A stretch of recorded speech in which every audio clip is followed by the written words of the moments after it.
आपका दोस्त अमन जोशी स्वागत करता हूं अपने YouTube चैनल में। और आज हम उत्तराखंड समूह ग का 6 मई 2018 को कनिष्ठ सहायक भर्ती परीक्षा का पेपर सॉल्व करेंगे, जो कि इम्पोर्टेंट होगा। उत्तराखंड की 746 पदों पर भर्ती जो होने जा रही है, कनिष्ठ सहायक, अमीन, डाटा एंट्री ऑपरेटर। तो वीडियो को शुरू करते हैं। पहला प्रश्न है, राहुल सांकृत्यायन का मूल नाम क्या है?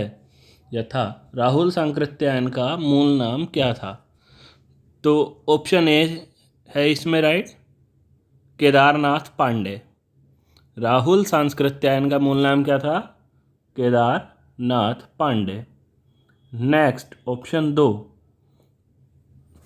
क्वेश्चन नंबर 2, वर्षत्रु का संधि विच्छेद है? ऑप्शन ए वर्षा प्लस ऋतु, ऑप्शन बी वर्षा प्लस त्रु, ऑप्शन सी वर्ष प्लस शत्रु, ऑप्शन डी वर्षा प्लस तु। तो आपका इसमें जो ऑप्शन ए इज राइट होगा, वर्षा प्लस ऋतु। क्वेश्चन नंबर 3, परिमाणवाचक विशेषण किस वाक्य में है?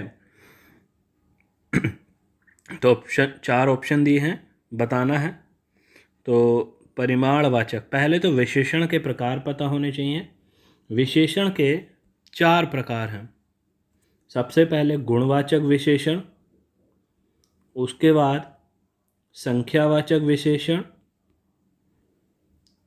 तीसरा है परिमाणवाचक विशेषण, और चौथा होता है सार्वनामिक विशेषण। विशेषण में जो 4 ऑप्शन हमें यहाँ दिए गए हैं, परिमाण बताना है। परिमाण मतलब क्वांटिटी, मात्रा वाला सर्वनाम। तो कुछ बच्चे जा रहे हैं ऑप्शन ए, इसमें कोई भी उनकी मात्रा नहीं है। नेक्स्ट, सभी लोग हंस रहे हैं, ये भी ठीक नहीं है।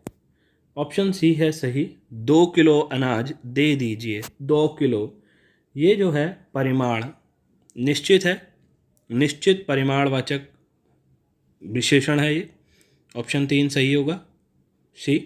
क्वेश्चन नंबर 4, कृषक संस्कृति का महाकाव्य कहा जाता है? बताना है इसमें कौन सा ऑप्शन सही होगा। तो गोदान, ऑप्शन ए सही है। नेक्स्ट क्वेश्चन नंबर 5, अंकुर का पर्याय है? तो अंकुर का पर्याय है नवोभिध। नेक्स्ट प्रश्न है क्वेश्चन नंबर 6, राजभाषा आयोग का गठन कब हुआ?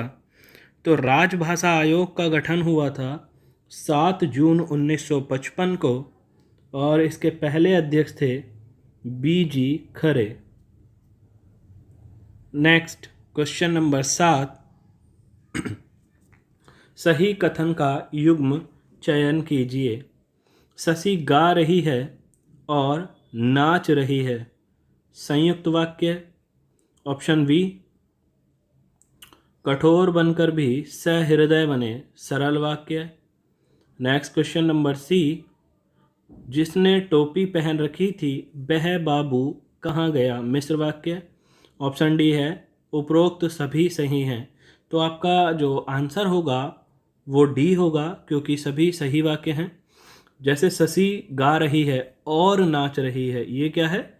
और जो शब्द आया है ये जोड़ने वाला है, तो संयुक्त वाक्य है। नेक्स्ट ऑप्शन बी था, कठोर बनकर भी सहृदय बने, यह सरल वाक्य था। जिसने टोपी पहन रखी थी वह बाबू कहाँ गया, मिश्र वाक्य की पहचान है उसमें। आप ध्यान रखना कि क्योंकि इस तरीके के शब्द लगते हैं। अगर मिश्र वाक्य पढ़ने हैं सरल संयुक्त, तो आप मेरी वीडियो में जाके देख सकते हैं, मैं डिस्क्रिप्शन में लिंक दे दूंगा। नेक्स्ट क्वेश्चन नंबर 8, अनुपस्थित में उपसर्ग है। उपसर्ग शब्द के, जो भी शब्द होता है उसके शुरू में लगते हैं, आदि में लगते हैं, और प्रत्यय शब्द के अंत में लगते हैं। तो अनुपस्थित में उपसर्ग बताना है। तो आपका जो इसमें ऑप्शन बी सही है, अनुपसर्ग है। क्वेश्चन नंबर 9, निम्नलिखित में पुल्लिंग शब्द है। तो पुल्लिंग शब्द बताना है। तो फौज की टुकड़ी आपने सुना होगा इस तरीके से। तो 9 का सी सही है, पुल्लिंग शब्द है कुटुंब। नेक्स्ट क्वेश्चन नंबर 10, में पर किस कारक के चिन्ह है? में पर, तो आपने सुना होगा कर्ता ने कर्म को, कारक चिन्हों की संख्या 8 होती है।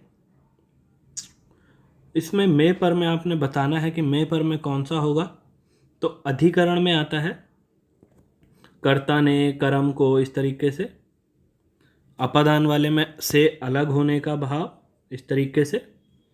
नेक्स्ट क्वेश्चन नंबर 11, लघु उत्तरीय शब्द में कौन सी संधि है? तो लघु उत्तरीय में लघु, इस तरीके से संधि होगी, प्लस उत्तरीय। तो छोटा ऊ प्लस ऊ बनेगा बड़ा ऊ। आपका आंसर होगा डी सही, दीर्घ संधि होगी लघु उत्तरीय में। नेक्स्ट क्वेश्चन नंबर 12, जौनसारी बोली निम्नलिखित में किस वर्ग में आती है? तो जौनसारी का वर्ग बताना है। पश्चिमी पहाड़ी में आती है जौनसारी बोली। अगला प्रश्न है 13, परिश्रम करने वाला छात्र पास हो जाएगा। रेखांकित अंश में कौन सा पदबंध है कि परिश्रम करने वाला छात्र पास हो जाएगा? तो इसमें संज्ञा पदबंध है, ध्यान रखें, संज्ञा पदबंध है।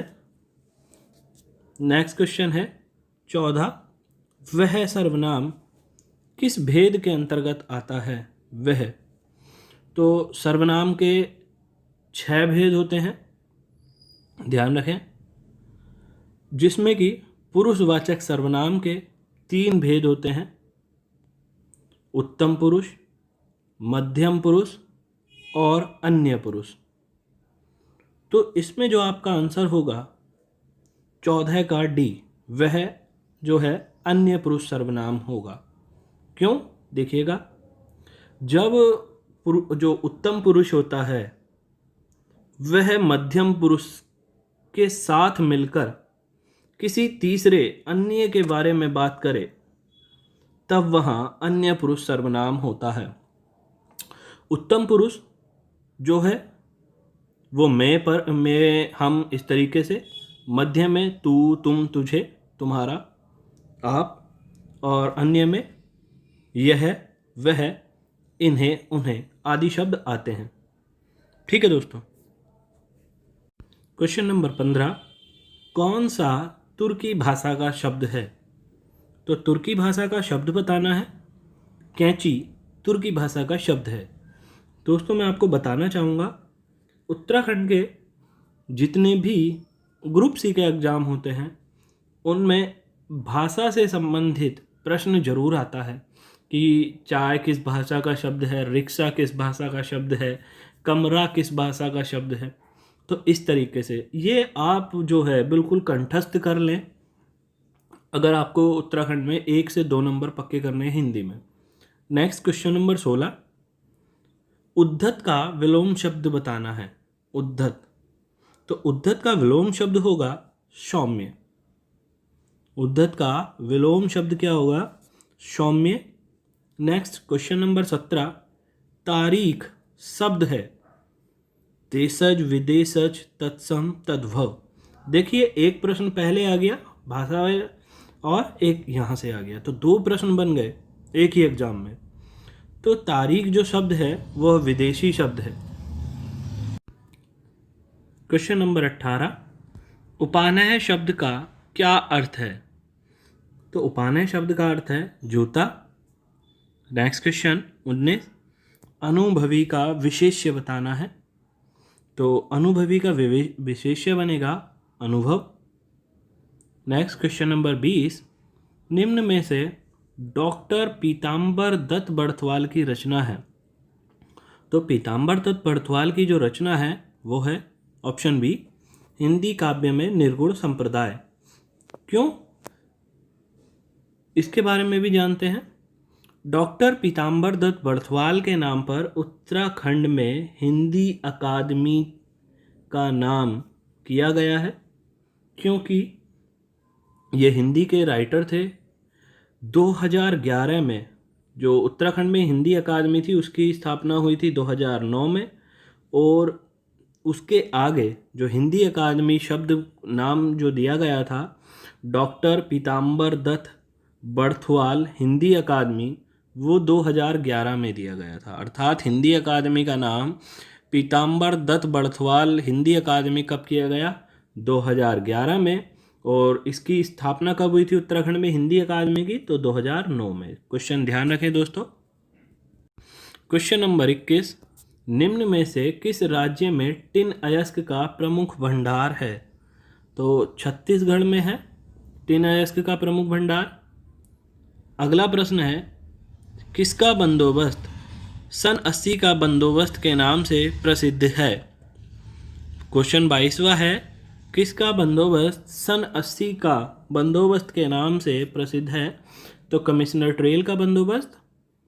अगला प्रश्न है 23वां, रीजनिंग का। 534 बराबर 6, 876 बराबर 7 और 782 बराबर 1, तो 646 बराबर क्या होगा? तो इसका आंसर है 8। नेक्स्ट क्वेश्चन नंबर 24, वर्ष 2011 की जनगणना के अनुसार उत्तराखंड की कुल जनसंख्या। तो इसमें जो जनसंख्या होगी वो 186,292।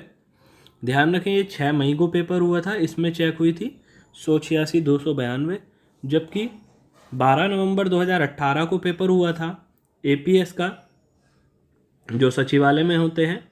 तो इसमें जो है आपकी जो उत्तराखंड की जनसंख्या थी वो 101,16,752 चेक की गई थी। इस चीज़ का ध्यान रखें।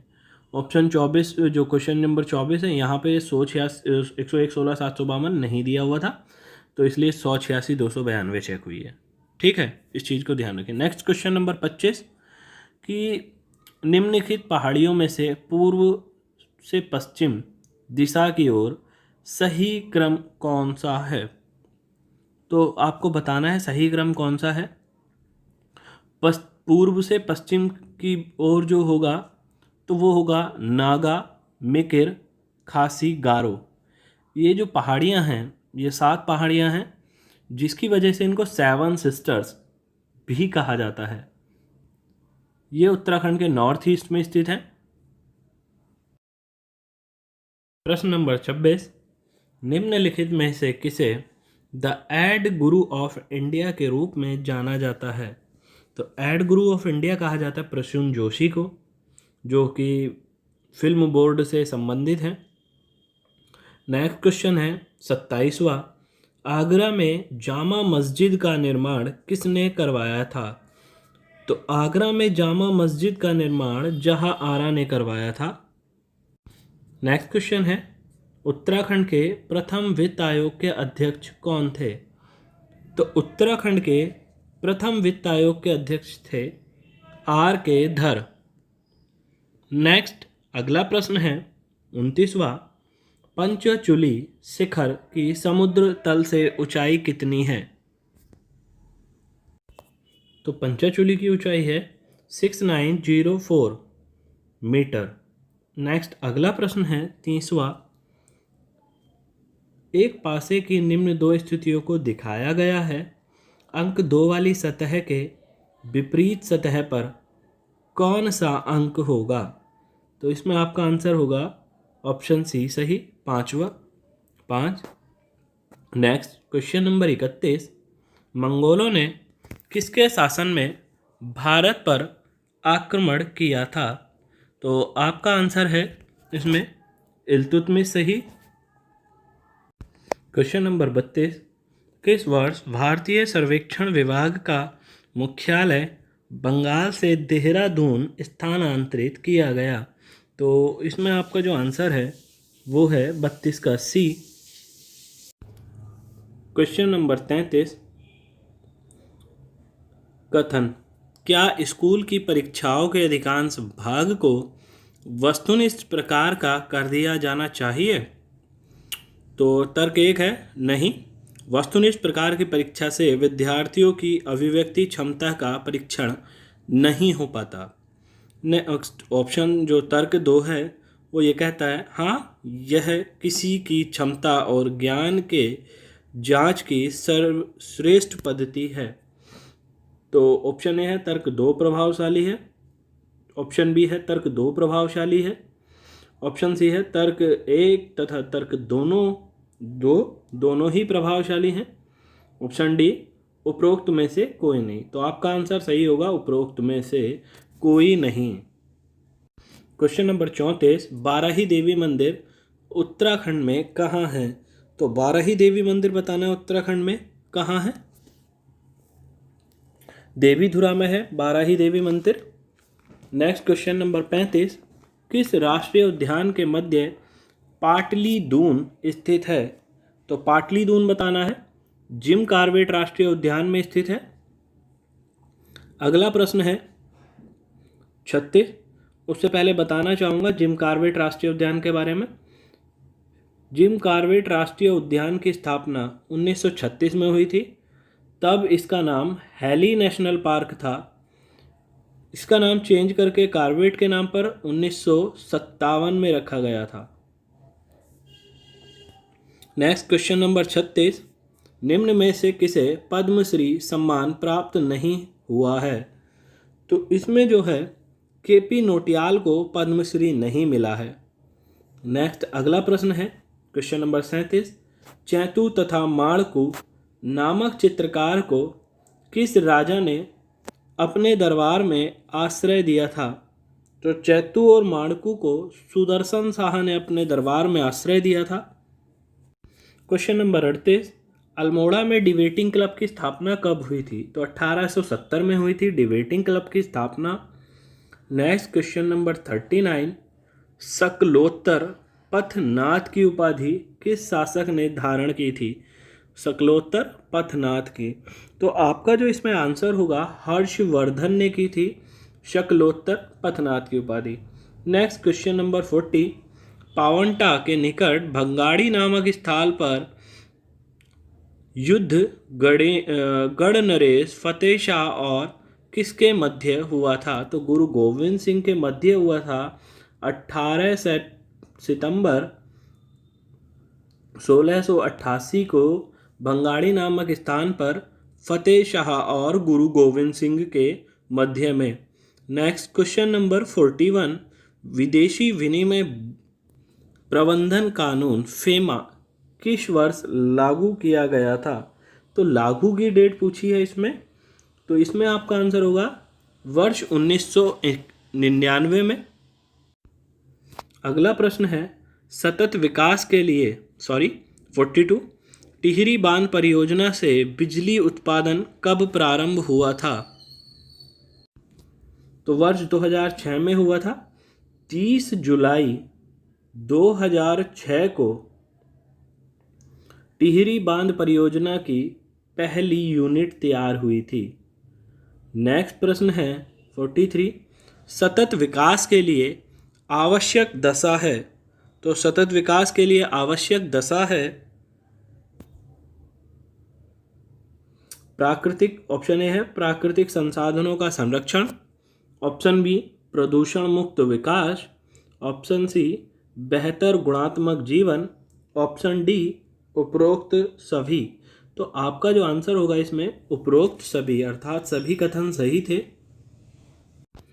नेक्स्ट, प्रजाबंधु नामक समाचार पत्र का प्रकाशन किसने किया था? तो जयदत्त वेला ने किया था प्रजाबंधु नामक समाचार पत्र का प्रकाशन। नेक्स्ट क्वेश्चन नंबर 45, किसी वस्तु का मूल्य निर्धारित होता है। तो वस्तु का जो मूल्य है ऑप्शन ए इसमें दे रखा है मांग के द्वारा, ऑप्शन बी पूर्ति के द्वारा और ऑप्शन सी है ए और बी। तो मांग और पूर्ति के जो है द्वारा किसी वस्तु का मूल्य निर्धारित किया जाता है। क्वेश्चन नंबर 46, भारतीय स्वाधीनता अधिनियम 1947 हाउस ऑफ कॉमन्स में किस तिथि को प्रस्तावित किया गया और किस तिथि को स्वीकृत किया गया था? तो इसमें जो आपका आंसर होगा वो है ऑप्शन ए, 4 जुलाई 1947 को हाउस ऑफ कॉमन्स में 1947 अधिनियम पास हुआ था और 18 जुलाई को 1947 को पास हुआ था, जबकि 4 जुलाई 1947 को प्रस्तावित किया गया था। नेक्स्ट क्वेश्चन नंबर 47, जागेश्वर धाम किस नदी के किनारे है? तो जागेश्वर धाम जटागंगा के किनारे है। नेक्स्ट क्वेश्चन नंबर 48, सिंधी भाषा को 8वीं अनुसूची में किस संवैधानिक संशोधन द्वारा जोड़ा गया? तो इसमें जो है आपका आंसर होगा 21वें संविधान संशोधन द्वारा सिंधी भाषा को जोड़ा गया था 8वीं अनुसूची में। प्रश्न नंबर 49, निम्न में से वर्ष 1919 में रोलैक्ट एक्ट के खिलाफ किसने आंदोलन चलाया था?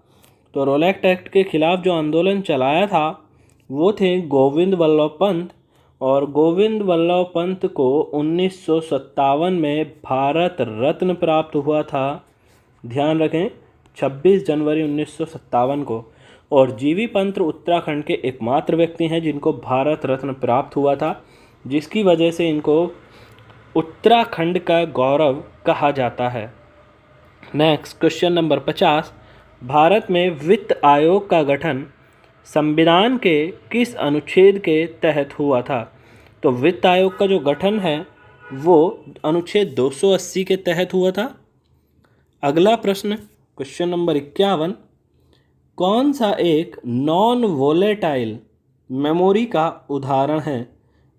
तो नॉन वोलेटाइल मेमोरी का जो उदाहरण है, मतलब इसमें आपको बताना है कि स्थायी मेमोरी का जो उदाहरण है वो है Rome. Question number 52, Kumaon motor owners union की स्थापना किस वर्ष हुई थी? तो 1939 में KMOU की स्थापना हुई थी, कुमाऊं मोटर ओनर यूनियन। अगला प्रश्न, मूल अधिकारों के उल्लंघन से संबंधित कोई भी विवाद कहाँ प्रस्तुत किया जा सकता है? ऑप्शन ए केवल सुप्रीम कोर्ट, ऑप्शन बी केवल high court, option C supreme court तथा हाई कोर्ट दोनों में से किसी में भी, ऑप्शन डी सुप्रीम कोर्ट पहले और उसके बाद में हाई कोर्ट। ये तो बिल्कुल ही गलत है। तो आपका जो आंसर होगा, मूल अधिकारों के उल्लंघन से जो संबंधित कोई भी विवाद होगा तो वो दोनों ही कोर्ट में कर सकते हैं आप उसके लिए अप्लाई। तो चाहे ऑप्शन सी सही होगा, सुप्रीम कोर्ट और हाई कोर्ट दोनों में से किसी में भी। क्वेश्चन नंबर 54, सबसे पहले कंप्यूटर माउस की खोज किसने की थी? तो ऑप्शन बी सही होगा, डगलस एंजलवर्ड। नेक्स्ट क्वेश्चन नंबर 55, खशकुरा भाषा का संबंध किससे है? तो गोरखाली से है। क्वेश्चन नंबर 56, यदि किसी माह की पहली तारीख को सोमवार है तो उस माह के दूसरे शनिवार के 4 दिन बाद कौन सी तारीख व दिन होगा? तो ऑप्शन सी सही होगा, तारीख 18 और दिन बृहस्पतिवार। क्वेश्चन नंबर 57, देहरादून जनपद में स्थित प्राचीन 4 सिद्धपीठ में से सम्मिलित नहीं है, तो ऑप्शन से ए सही होगा, भैरव सिद्ध। क्वेश्चन नंबर 58, उष्ण कटिबंधीय वन पाए जाते हैं, तो दक्षिण पूर्वी एशिया में उष्ण कटिबंधीय वन पाए जाते हैं। नेक्स्ट क्वेश्चन नंबर 59, दादून स्कूल के संस्थापक कौन थे? सतीश रंजन दास दून स्कूल के संस्थापक थे। नेक्स्ट, फोर्ट्रान का पूरा नाम? तो फोर्ट्रान का जो पूरा नाम है वह है फॉर्मूला ट्रांसलेशन, ऑप्शन सी सही होगा। नेक्स्ट, कंडाली या किड़जी नामक उत्सव भोटिया जनजाति द्वारा मनाया जाता है, तो प्रत्येक 12 वर्षों में एक बार मनाया जाता है भोटिया जनजाति द्वारा कंडाली या किड़जी उत्सव। क्वेश्चन नंबर 62, दिए गए विकल्पों में से प्रश्न चिन्हों के स्थान पर क्या आएगा? तो यहाँ देखिएगा, सी का कोड होता है 3 और एफ का कोड होता है 6 और आई का 9, तो गैप कितना हुआ? 3 3 6 3 9, 3 का गैप चल रहा है। उधर 7, फिर उसके बाद 13, तो गैप हुआ 6 का, और 13 के बाद 19, 13 6 19, तो इसमें किधर ना आएगा 19। और उसमें नेक्स्ट एल का कोड कितना होगा 12, ओ का कोड कितना होगा 15 और आर का कोड होगा 18। तो 12 3 15 और 3 18, 18 सॉरी यहाँ गलत हो गया, 25, 25 के बाद 31 लिखा हुआ है,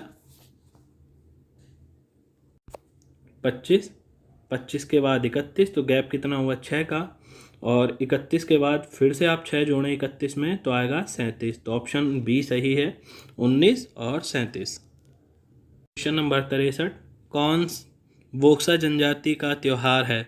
तो सभी हैं, होगड़, गोडट्रे, डेलिया, ये सभी वोक्सा जनजाति के त्यौहार हैं। नेक्स्ट क्वेश्चन नंबर 64, उड़ीसा की तलचर श्रेणी मुख्य रूप से प्रसिद्ध है। तो जो उड़ीसा का तलचर श्रेणी है वो किस लिए प्रसिद्ध है? कोयला भंडार के लिए। नेक्स्ट क्वेश्चन नंबर 65, मुचकुंद गुफा कहाँ है?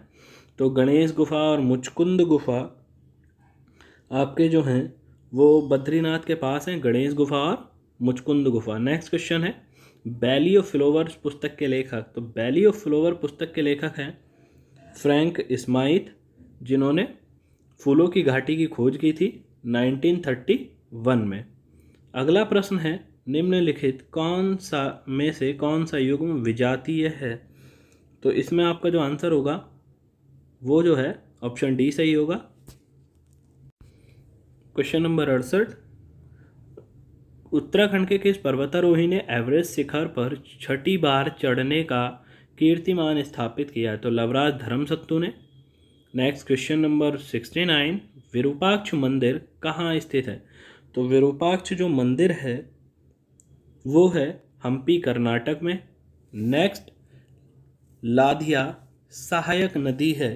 तो लाधिया जो सहायक नदी है वो है काली की अंतिम सहायक नदी है लाधिया, जबकि कुठियांगटी काली नदी की पहली सहायक नदी है। कुठियांगटी काली नदी की पहली सहायक नदी है, जबकि लाधिया जो है अंतिम सहायक नदी है काली नदी की।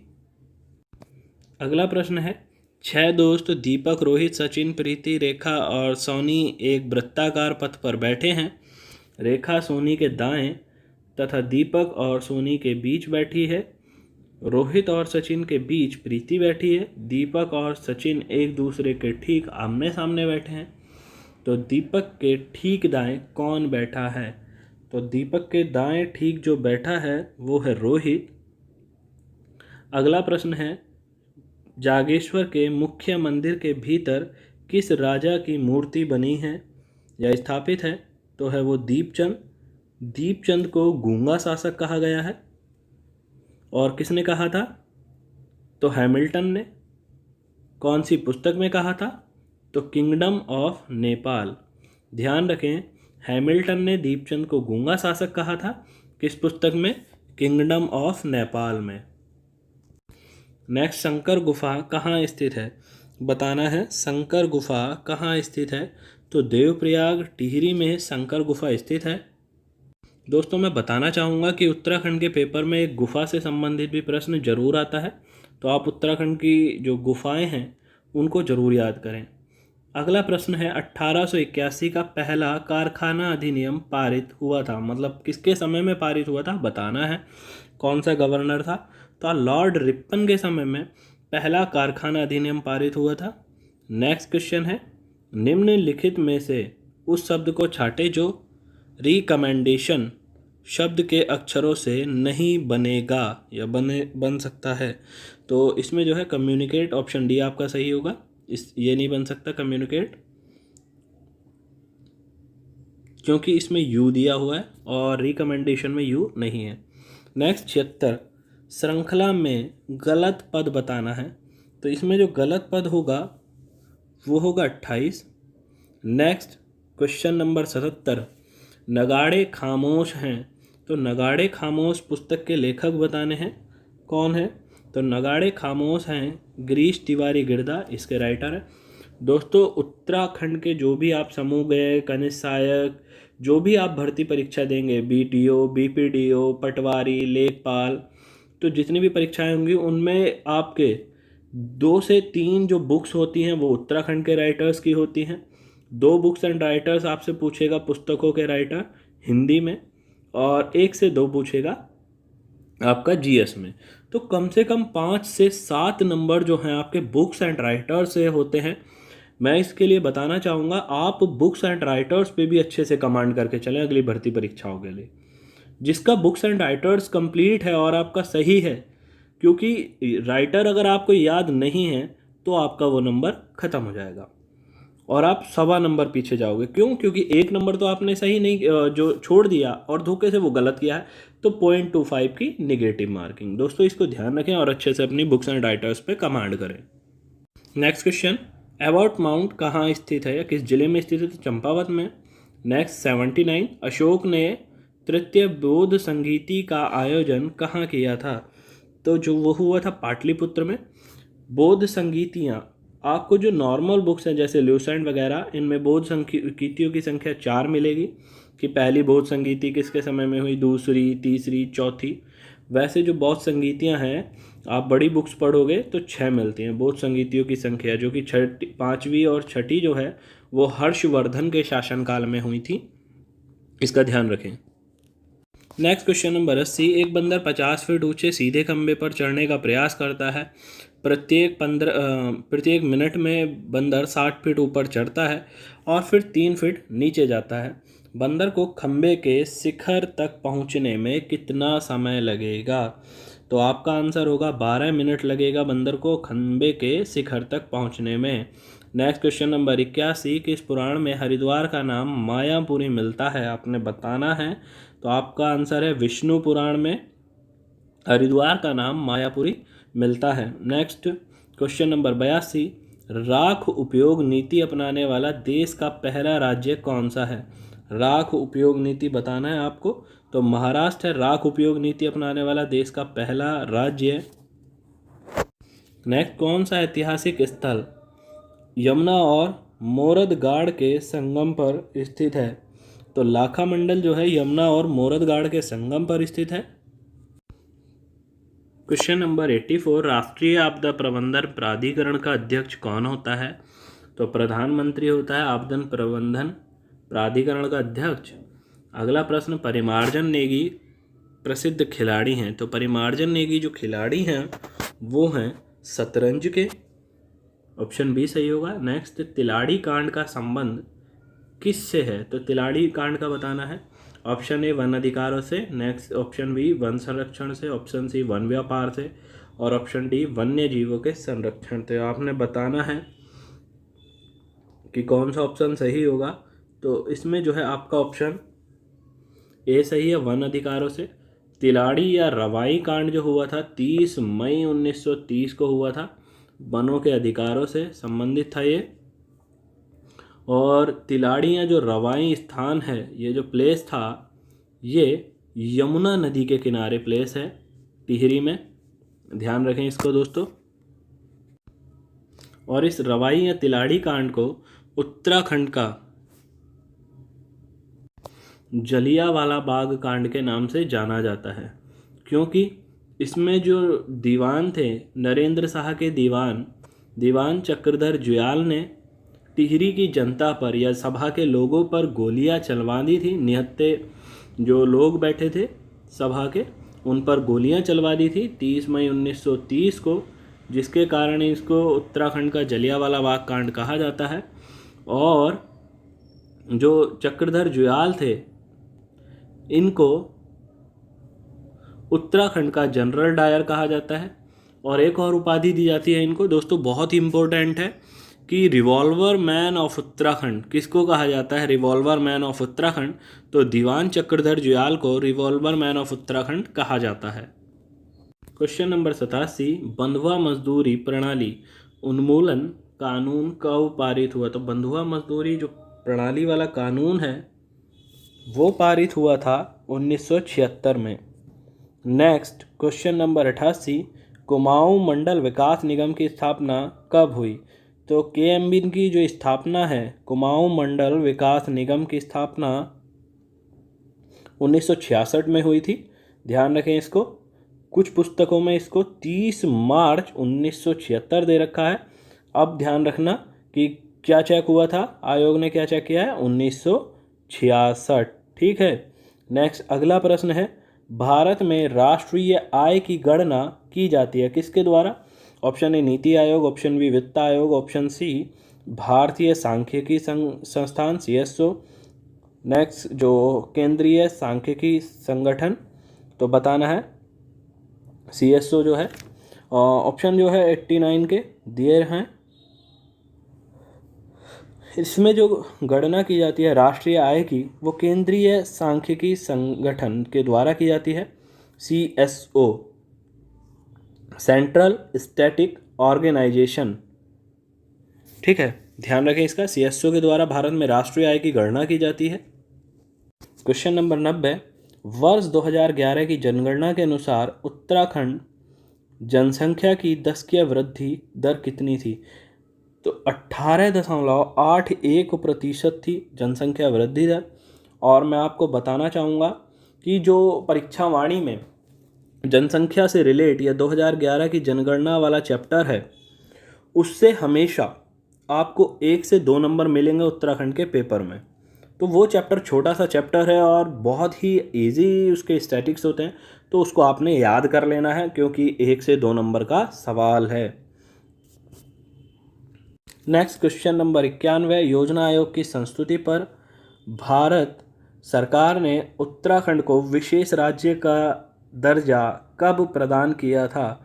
तो 1 अप्रैल 2001 को भारत ने या केंद्र सरकार ने उत्तराखंड को विशेष राज्य का दर्जा दिया था और उत्तराखंड 11वां विशेष राज्य है, 11वें नंबर का।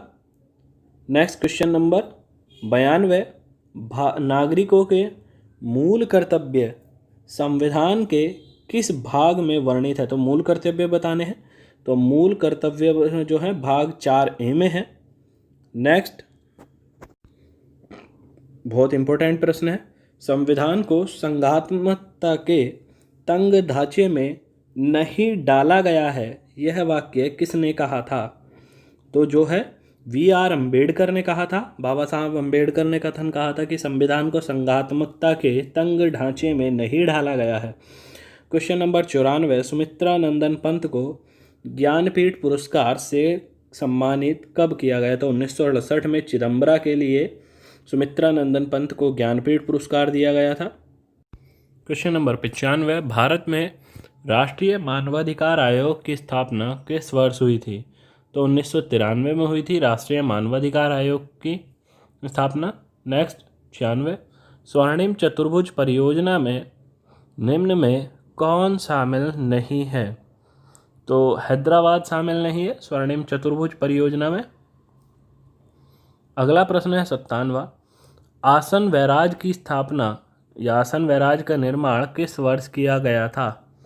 तो 1967 में किया गया था आसन वैराज। अगला प्रश्न है ASCI, ये इस तरीके से बनेगा ASCII का पूरा नाम क्या है? तो ये बहुत इम्पोर्टेंट है और कई बार पेपर में आ चुका है, 3 से 4 बार। मैं इसके लिए बताऊं तो इसमें पूछ लेता है कि S से क्या मतलब है, C से क्या मतलब है, C फॉर कोड होता है। तो इसकी पूर्णतः परिभाषा देखें तो अमेरिकन, उसके बाद स्टैंडर्ड S4, C से कोड, 4 इंफॉर्मेशन इंटरचेंज। तो ऑप्शन ए सही होगा, American standard code for information interchange. इसमें मैं बताऊं कि कैसे पूछ लेता है कि एक तो ये पूछ लिया फुल फॉर्म, दूसरा कि सी पद का क्या अर्थ है इसमें ASCI में, तो C कोड, I इंफॉर्मेशन और दूसरे I से इंटरचेंज। क्वेश्चन नंबर 99, शिव समुद्रम जल विद्युत परियोजना किस राज्य में है? तो शिव समुद्रम परियोजना बतानी है, कर्नाटक राज्य में है शिव समुद्रम जल विद्युत परियोजना। नेक्स्ट क्वेश्चन, मुलिंगला दर्रा किन दो स्थानों को जोड़ता है? तो मुलिंगला दर्रा जो है वो जोड़ता है उत्तरकाशी और तिब्बत को। जैसे थांगला, मुलिंगला, ये दोनों ही दर्रे उत्तरकाशी और तिब्बत को जोड़ते हैं।